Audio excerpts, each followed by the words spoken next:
On September 21st, 2011, Tammy Mask got a devastating phone call about her 20-year-old son, Stephen. My sister-in-law was like, meet us at the hospital. Stephen has collapsed. I didn't realize it was that bad. I didn't realize that he had actually died. Earlier that day, Stephen got together with friends for a pickup football game at their high school alma mater in Lufkin, Texas. In the middle of a play, Stephen fell suddenly, face first on the field. Everybody run over there to him. We turned him over slowly. He was foaming out the side of his mouth. Luckily, Miss Jewel, she was a nurse. She was over there walking around in the track. And as I was on my way over, I kept thinking, Lord, please let him be okay. He was cold and he was clammy, and I kept doing compressions. The panic, it was real.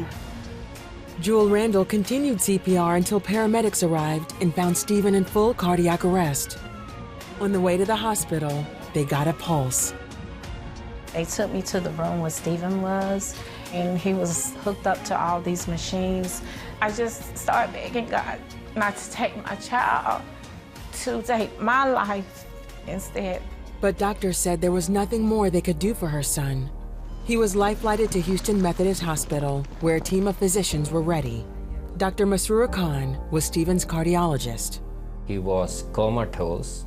He was intubated. He had a breathing tube, and he was on some drips to get him going. Doctors determined Stephen had been clinically dead without oxygen and a heartbeat for over 20 minutes. Stephen's heart was enlarged, and nearly 90% of his brain was severely damaged. If he survived, doctors said he would be in a vegetative state for the rest of his life. It's like someone is just stabbing, you've been stabbed in your heart. That's your baby laying there. It was very tough to see him hooked up to all kinds of wires and machine, and monitors. It was just devastating, but I had faith that he would recover. With no time to waste, the Mask family called on their church, family, and community for prayers and support. 3 days went by with no sign of progress. Stephen developed a staph infection in his lungs, but Tammy and her family didn't give up.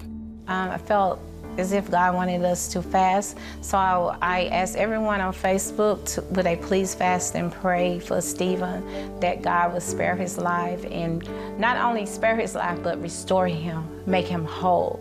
And that's when God just started working one miracle after another. After only a day of fasting for Stephen, his lung infection cleared up, and Stephen came out of the coma. I was just grateful, just thankful. Just a feeling of gratitude and thankfulness to Jesus. By day 3 of the fast, doctors said his heart was returning to its normal size and functioning at 80%. The doctors, they were like, we don't know what to say. We cannot explain this. His heart is fine. They said we can't explain it. And I kept saying, it's God. Eventually, doctors performed heart surgery to implant a defibrillator. Then, on October 15, 2011, Stephen was released to begin rehab. Soon, he was speaking. He said, where is Bree? His sister, because they were really, really close. And so when he started talking, that was actually his first words. Any little progress he made writing his name, even though he would write his name backwards, he had to learn to brush his teeth, he had to learn to do everything. Every step he made was like, it was joy. On November 18, 2011, nearly 2 months after his heart attack, Stephen went home. Oh, wow, it felt so good. Because he had been there for 55 days just to have him home and we can take care of him. So as a family, we worked to try to help Stephen get to where he needs to be. Stephen doesn't remember what happened that day on the football field, but one part of his recovery is unforgettable. I remember a few of my friends and close friends and classmates, family, all in the hospital in my room praying for me. It made me feel loved. Stephen continued to make steady progress while undergoing therapy for speech and memory. Although he still faces some challenges, Tammy says he is fully functional. They share more of his testimony in their book called Another Slam Dunk. He's the greatest.